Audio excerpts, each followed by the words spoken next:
Hello, Salesforce Ohana Walters 954 here, and in this video we have got another interview for you. So remember, these are mock Salesforce interviews that I'm doing with Salesforce Mentor community. So they're asking for these mock interviews, and in this one I'm doing a mock interview with Hillary. This interview is like a mid-level, and we also ask a few harder questions on there. And I just wanted to throw it out there, all of this stuff is practice or pretend. So anything that we talk about here, anything that we're going over, it is just to practice the skill of interviewing, and it's not like a real job that she's going for or anything like that. But these are real questions and real things that I have asked in the past when doing these types of interviews. This one is super fun, and make sure to stick around to the end where I'll do a quick breakdown of how I think Hillary did during this interview.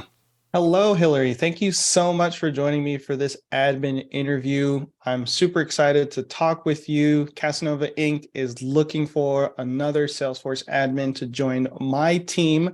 So we're a pretty small team right now, but the org is really growing rapidly. We have a lot of different pieces in place and a lot of different things going on inside the org, which can be really exciting. And I looked at your background. It looks really good and something that we're interested in. And, we'll start out with the obligatory stuff. Please tell me a little bit about yourself. Hey, Warren, thank you so much for having me here. I'm super excited to talk with you about Casanova Inc. and, the things that you guys are doing. I love cats. I'm a cat person, so it's a special place in my heart for sure. So I am a 2 times certified Salesforce professional. So I've got my admin and my platform app builder. I've been in the ecosystem for about a year now. Started out with the doing training with PathStream, which was amazing. Great kind of hands-on in an org from day one. Finished off their program, started up with Talent Stacker as well. So got some great hands-on experience with them, building out orgs, doing some hands-on projects, participated in Click Sprint, which talked a little bit more about kind of the BA side of, kind of working out and, discovery sessions and, wireframing, which was super interesting, especially, as that sort of BA cert came out and kind of showcased how that's an important aspect as well. And then just kind of got my feet wet in the Salesforce ecosystem as a support specialist. And so, yeah, here I am now, super excited to chat with you guys and see what I can bring to the table for you.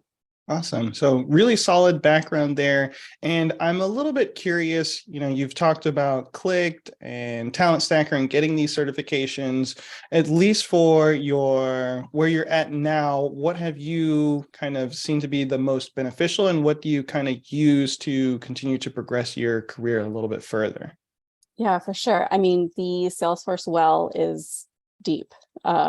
I don't even know if anybody has been able to find the bottom there. There's always, new things that are coming out. Literally, there's, multiple releases every year with new functionalities and new things coming out. Definitely the most beneficial was having that hands-on experience.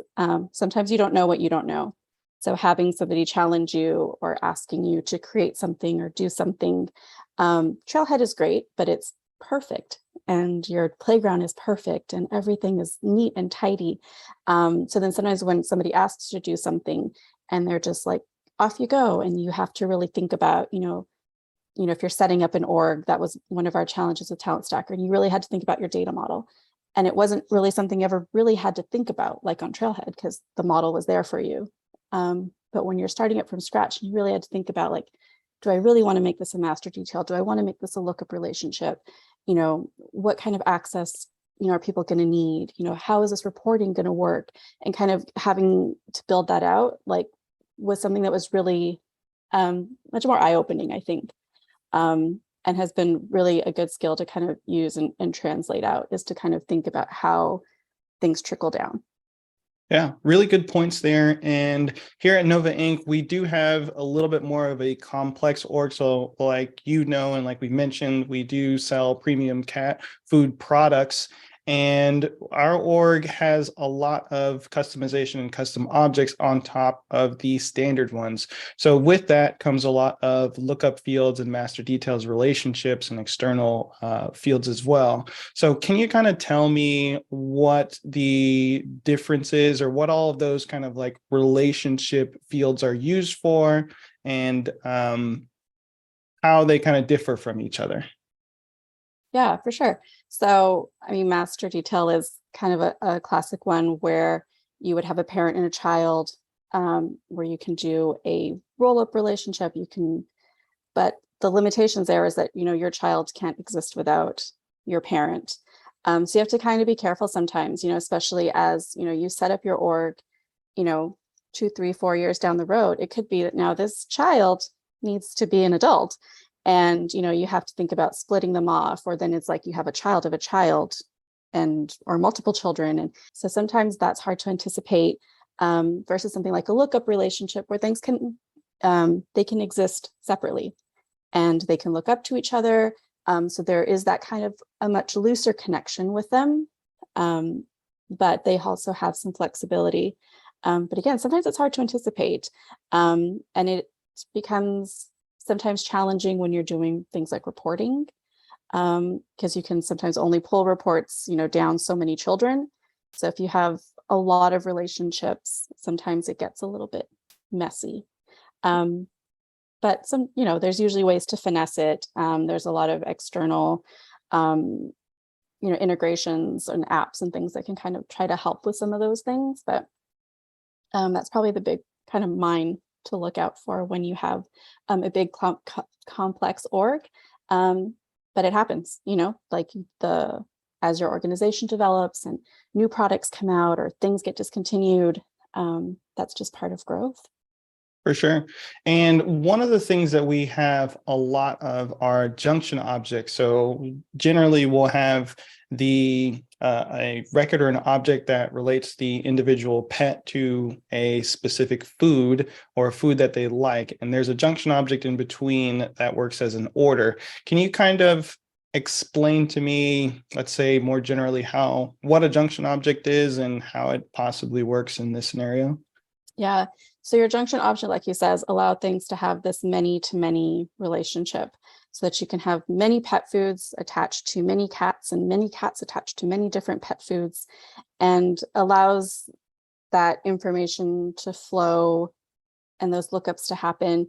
But you need that little piece in the middle to kind of join them together, which is a great function as well. But then again, you kind of do run into a little bit of, when if you have to take them apart, kind of where things go with that. No, yeah, it definitely adds to it. And at least for junction object, you do need to have that double-sided lookup, which does create that relationship for both sides of the parties. You mentioned a little bit on reporting. Can you tell me a little bit about report types and how they're used within Salesforce and what they're kind of used for?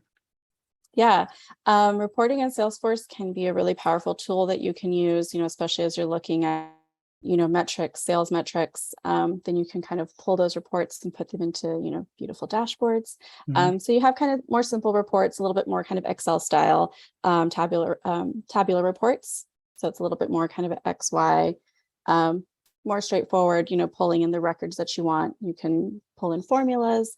There's some conditional formatting, some fun stuff you can do. Then you can get a little bit more complex and you can start to group things, and let's say group by cat or group by type of food, and kind of get a little bit more complex in how you want to look at that data and group it together. Mhm. And then you can take those reports and maybe multiple reports that you can't, with objects that are connected but are hard to pull into one report at the same time, and you can use a junction report.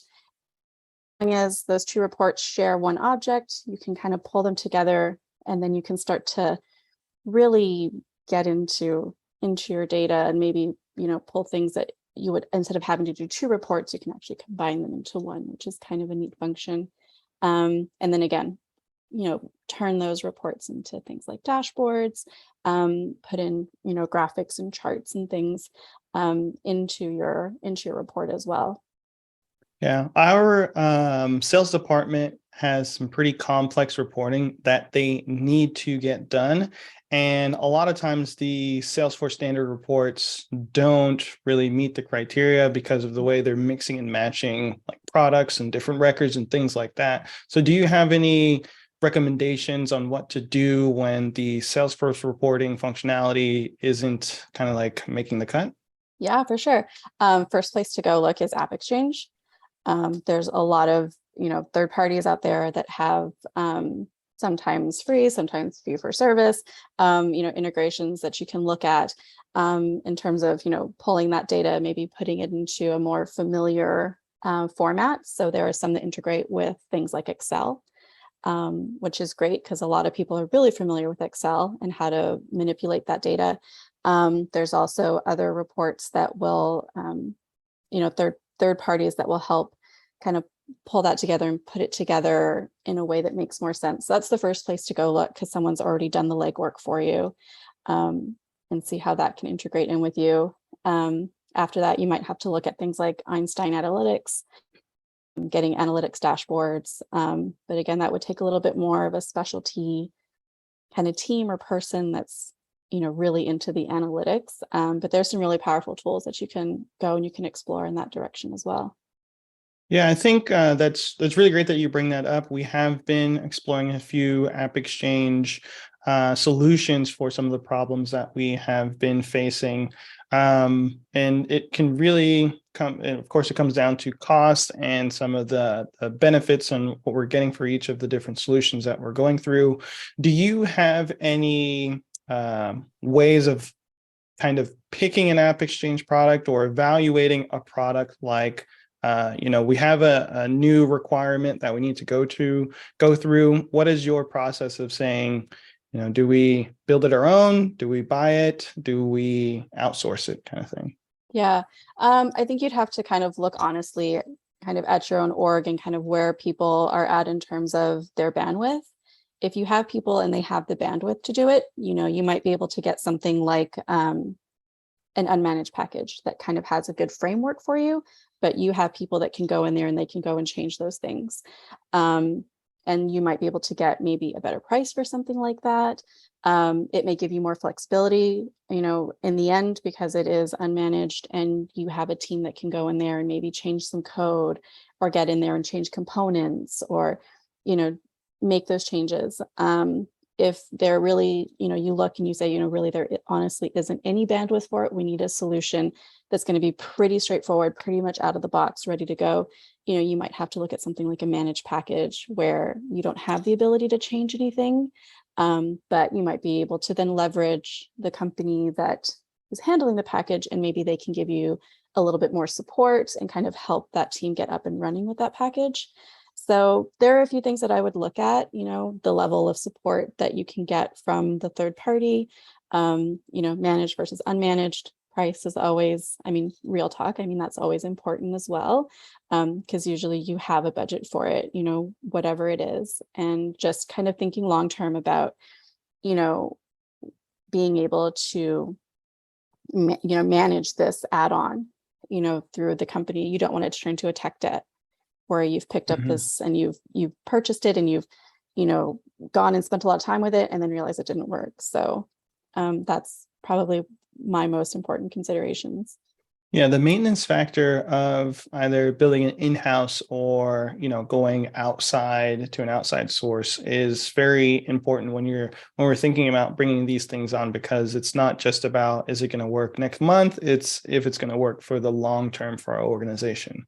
So that brings up a really good kind of segue, a good point about, clicks versus code. Right. So we do have a developer on our team, but we are mostly a force of admins. What is your kind of take, or when do you kind of draw the line and say, all right, we're going to build this in configuration, or we're going to move this over into the code realm? You kind of hit it a little bit right off, if you one person on your team, The first thing you have to, that's a developer, the first thing you have to think of is, their kind of bandwidth, versus, if you have 4 admins and 1 developer, you would kind of look and see what your bandwidth is for things. And then the complexity of what you're asking for. If you need really complex logic, you need special timing for things. You need, let's say, an alert to go out at X interval, and it's something that isn't really possible with a flow. That's not really, that would take a lot of hands in to get it built and still might be kind of iffy or would be, finicky, then that may be something that you would look at for code. If it's something, more simple automation, even if the logic is a little bit more complex, but it's not, time is probably one that comes to mind the most in terms of, that you would probably push off to a developer. But yeah, if the logic isn't too complex, there's some really fun and amazing things you can do with Flow. And then again, looking into AppExchange, seeing if there is, some kind of integration you can get. Is there already a flow built for that? Are there components out there that could help you and kind of, give you a little bit of a stepping stone? So those are the things I would probably look at. Awesome. And yeah, you definitely hit a lot of good points on the head there. I want to maybe drill into the flow aspect a little bit more. Salesforce is adding a lot more functionality on top of flows, and it is starting to rival or be very good. That comparison between flows and triggers and code is getting a little bit smaller. So do you have any maybe best practices of when to use flows and different ways of building them to be more scalable? Yeah, scalable is probably the big word here. A lot of people have different philosophies on kind of how, they choose to integrate flows or, use them in their org. Some people have this kind of like 1 flow per object, which I think is, I personally am not a fan of. I really think that they need to be something that, anybody on your team can open up and look at and debug and be able to find where the problem is. When things get too crazy and too big, it just gets a little bit unmanageable. Reading a debug log for that becomes super problematic. And then I think just, going back to the very beginning, and when people ask for an automation or when there's that question of, do we need to automate this, is really doing a good kind of thorough, almost audit into that process and making sure that you're not creating a flow for something that happens 3 times a year. And spending a lot of time developing, sometimes something might be really complex, that's really only going to happen a few times a year or is only a problem, so really kind of making sure that you're maximizing and utilizing your time and your people's time, wisely for things. If it's just to save, 3 tickets from your ticket queue, is that really going to be worth it for you? So there's, a few considerations to think of, when to use a flow, and, there's so many different types too. So once you decide that, yes, this deserves an automation, then it's kind of making that decision, and starting to kind of think about it and build it out in your head, like kind of how that would go. Yeah. So while you're, let's say, building these out in your head, are there any big gotchas or no-nos when you're building out a flow that you want to stay away from or be wary of? Yeah, for sure. There's lots of being careful of, DMLs and, what you put in your loop so that, you get a flow that is sustainable in the sense that, sure, maybe when you make it and, you don't hit any limits, but as your organization grows and the amount of records grow, that you don't put something in place that is going to hit one of those governor limits. So like putting get records in loops and doing, kind of things like that are generally a no-no. Being cautious and being wary of automations you already have in place. So for instance, also things like validation rules and making sure that you're not setting yourself or setting up your flow to fail by having a validation rule in place that would stop it. So, thinking about how to reconfigure that validation rule or configure your flow, as maybe a before save or an after save to kind of not trip over that validation rule. And then being careful with how you set it up. So we'll use get record as an example. Do you really need to get every account, or can you, make sure that you set it up so that you are just putting in the ID for that account, or you're pulling just that account. Running large flows, like if there's a large automation you do at the end of the, that you're doing it at the end of the night, if possible, if it's a scheduled flow, doing it off peak hours, so that you're not running this huge flow right in the middle of, peak time for everybody. So there's a few minefields out there for sure. Yeah, those are all great points, and something that we do struggle with, since we're definitely migrating over from some process builders into flows currently.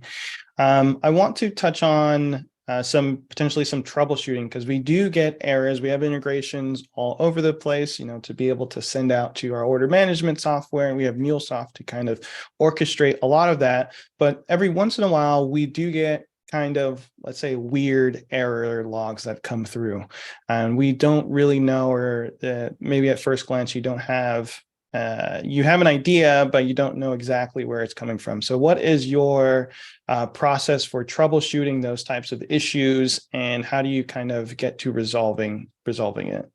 Yeah, I love the detective work. And it's like being a detective. So first thing is, looking at that error log, looking at the time to trace back, was it a flow error? Is it, a MuleSoft error? So is it from like an integration user? Is it, looking at the time, seeing if you're able to look and see like, oh yeah, at this time at 2 a.m, it was probably an automation that's running. So let's go back and look and, check things like record types. Was it across all objects? Is it just one object? Is it, and really trying to kind of narrow it down, because there's so much data, that you really have to kind of narrow it down. And then sometimes you can't find it right away. So it's one of those things that you just kind of keep that open ticket, and look to see if it happens again. Off weird thing, kind of ghost in the machine, that happens. But when you start to see a trend and a pattern, that I think you can really kind of dig into it and find out what it is. The other thing you can do is to see if it happens in your sandbox. Try to recreate that same situation, or try to force it to happen in your sandbox, and see if you can break your Salesforce instance. And then when all else fails, if it's really something chronic that you just cannot figure out what it is, there are some third-party tools, Chrome extensions like Salesforce Inspector, whatever, that kind of help you just looking at a specific field. Maybe it's referenced somewhere you didn't even realize. Maybe it's an old process builder that hasn't been deactivated yet, and it's just not even on your radar. So sometimes, looking and trying to leverage all the tools you have available, to see if you can find out what the trigger is or where it's happening. And then worst case, if you can narrow it down to, it's your MuleSoft integration, or it's, whatever integration, sometimes then you can do tech support, with the third party. And the more info you can give them, the better as well. So if you can say it happens at this interval, at this time, in this kind of scenario, then you can, at least try to get somewhere. Yeah, really great stuff there, and all a bunch of great debugging steps. The only thing that I would potentially add into there is definitely, and it may have been implied, but is to loop in the team and get resources in different areas to understand how the issue is happening. So definitely something that you want to keep in mind as you're starting to go down this debugging rabbit hole and putting on your detective hat. Yeah. So you mentioned sandboxes, and that kind of sparked my memory, or something that I did want to bring up around our release management process. So we do have a sort of strict release management process. We have a partial sandbox that we do a lot of our development combination inside of there. And then we do have a full UAT type of sandbox. So a lot of times when we are building automations in our partial sandbox, we get lots of record specific errors. Do you have any maybe guesses on what could be happening there, or what, and can you tell me about some of the differences between a partial and a full sandbox? Yeah, for sure. So your partial sandbox is just that. It's a partial copy of your instance. And so you don't always get to pick, not all of your records are going to be there. And sometimes you don't always know, or, which records made it and which records didn't, especially if you have a really big org, a really complex org, like you're mentioning that Casanova has, you may not, know exactly which records it pulls. So if you're doing a really specific, record, record error, or you're using a flow that's referencing the really specific record, it may not actually have been copied over. So sometimes if you're doing a flow like that, you need to be really careful and maybe recreate the scenario that you want to do. Make sure that you're a contact person in that in that sandbox. Make sure that all of the records, or the record types and the records, and all the cats and all the foods, everything, all the products, and all those things made it over that you specifically are looking for that flow. Then when you get into your UAT environment, that's a full copy. That's when, if you get those errors again, that should be a little bit more of a flag for you that there's something wrong with your process or with your automation, because it should be 100% accurate to the time that you did made the sandbox update.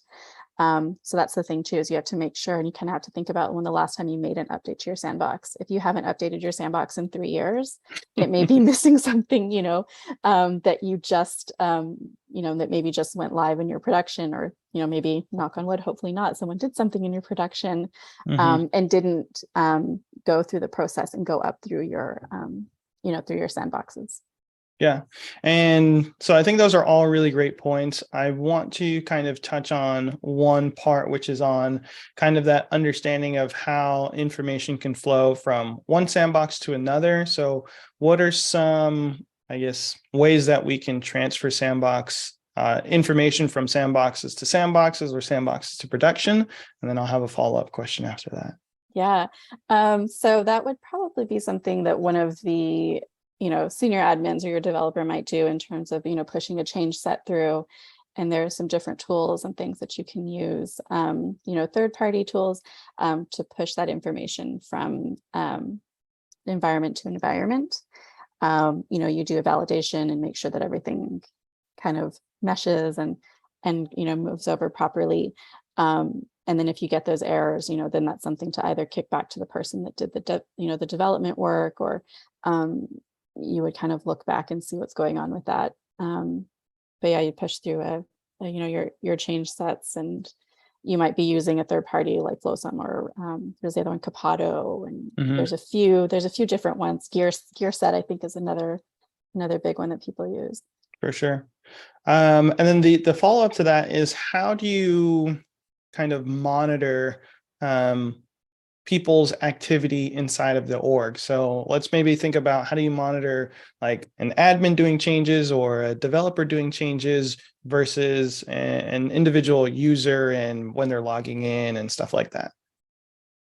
Yeah. So, I mean, it's kind of on an organization level, in terms of, doing in your development process, like how you're tracking those changes. People utilize tools like Jira, to kind of track, your tickets and your changes, where you would go through and put documentation to what your change was, what components you changed, what objects you changed. Some people include, down to the nitty-gritty, like what specific, branch did you push through, to get to the next, to push it through the sandboxes into production.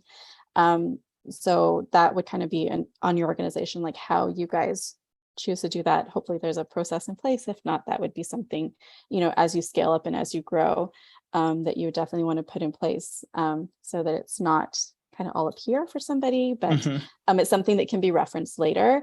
And there's different, most people use some kind of project management tool to kind of to look at that.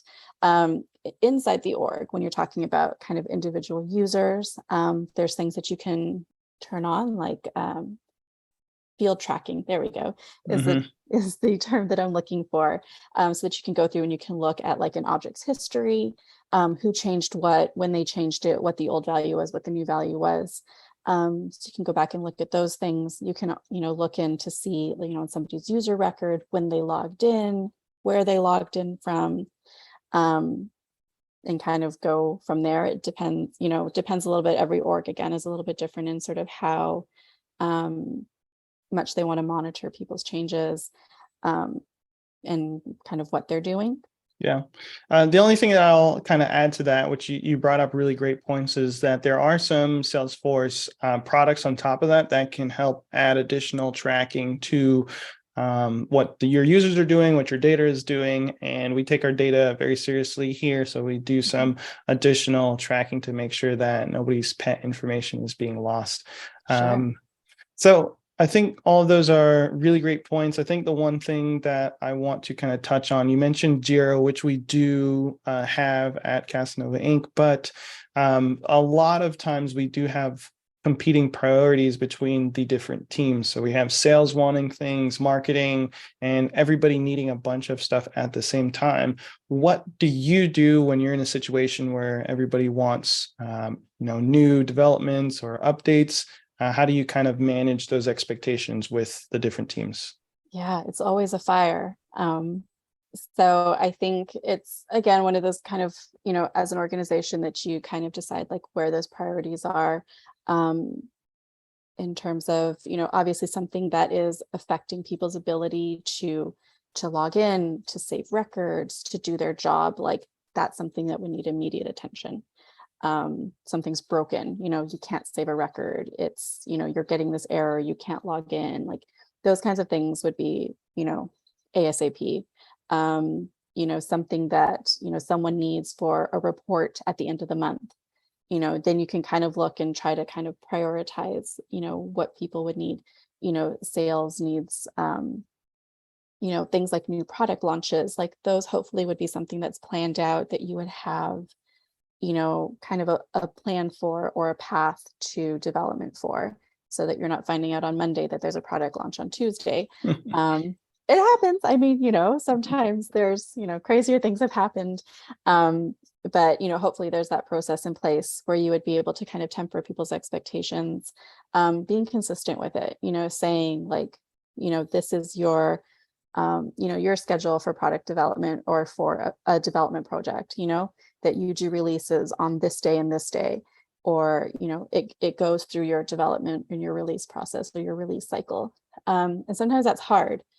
And sometimes that's hard to train people and to get people to understand that, I know it's just a small change, but we go through the process because we want to have it documented and make sure that, whatever, especially if it's something that's customer facing, that things are spelled correctly, that the functionality is there, that, when they press that button, what they expect to happen is actually going to happen. And that's kind of, that can be really difficult to manage. And that kind of comes from more internal side. And like I said, it's a part of it is just being consistent, across your org and across your people, to kind of what that expectation is. But there's always going to be a fire, for sure. But then that helps to kind of manage your time and give you that little bit of extra bandwidth, to be able to put out those fires. Yep. Setting the expectation with the different departments is very important, like you mentioned, to really make sure that we're all on the same page and that we all understand where the priorities are and the timelines for certain things. So I think that maybe we'll round out my questions. Do you have any questions for me? Yeah. So like I said, love cats. I'm a cat person, so I'm very excited to be, talking with you. And I know I did a little bit of research about you and kind of your tenure there with Casanova. And, you've been there for, quite a few years. So just kind of, wanting to hear from you, like, what keeps you excited about Casanova? Yeah, so I'm sure, as you could probably guess, I'm also a cat person. So it is very easy to work here because it's something that I'm passionate about and something that I'm able to take things that I love and then translate it to work. And there's also that passion on solving business problems and really seeing things come to life, because it's not just about, okay, we have shipped out this cat food, but we do community outreach and have additional services and really kind of get to know the individual customers, the cats, and the, the people that are interacting with our company. So that really drives me. It adds a lot of fulfillment to my job and my day to day, and just being able to help folks and continue to build out my Salesforce skill set on top of that, because our org is ever changing and we're oftentimes on the cutting edge of a few different things for Salesforce because of the way that our business is structured. Yeah, that's awesome. That definitely speaks to me, like in terms of that idea of, being able to give back and, really feeling satisfied with, what you're doing, then you kind of feel like you've got a good purpose. I guess my final question is, what's the most unexpected thing that you learned while you were at Casanova? Well, that is that there are a lot of things that I had to learn, but I think one of the most interesting one, or ones that has come up recently, is doing more integrations and how to set up connected apps inside of Salesforce, because we do have some integrations that need to get run and communicate out. And me not really being a developer, I didn't really expect to have to deal with some of those things. A lot of them, when you're get a package, it just kind of works. But being here, we were able to, or we had to set up some things internally, which was a real learning experience for me, because I didn't think I'd really have to touch that or even have to read some code when I first got started. But now I'm able to kind of read it a little bit better and understand things that are going on in that world as well. That's awesome. It sounds like there's some real exciting kind of room for growth and, opportunities to get in there and learn, things that are kind of unique to you. So that's really awesome. Yeah. Well, anything else Okay, that you've got? great. No, that was my last question. Thank you so much. Yeah, well, perfect. It was really great talking with you. I appreciate your time, and our recruiter will be getting back to you and giving you some updates on how this interview went. And I hope to talk with you soon. Wonderful. Thank you so much, Warren. You have a great day. You too, Hillary. Talk with you later. Thanks. Bye. All right, so this was a really great interview that Hillary did. She definitely knew her stuff, was speaking very well. There were some patterns that she was falling into with a lot of the ums and uhs as she starts thinking. I gave her some coaching tips on that, on what she can do to improve. But overall, interviewing is very nerve-wracking. So the more that you do it, the better you will get at them. She did a great job of talking through her thought processes and the things that we were going over and what she was thinking about getting through. There are some technical bits that I think she should focus on so that she can speak to them a little bit more. But once again, overall, I think she did a great job, and I would be sending her through to the next round, maybe either doing some sort of case study or doing some sort of hands-on activity where I can see her actually working and going through that process. Interviewing is definitely a skill that you have to practice. So if you want to do a practice interview with me or other members of the Salesforce Mentor community, definitely check out the links down below or go to courses.salesforcementor.com where you can sign up to do one of these practice interviews. If you've got some practice interview questions that you would like me to ask on the next practice interview, let me know, because I'll sprinkle those in. Leave a comment down below, hit that subscribe button so you're always notified when the next mock interview comes up. Well, that's all I have for today. Thank you all so much. I'm Walters954, and remember, I believe in you.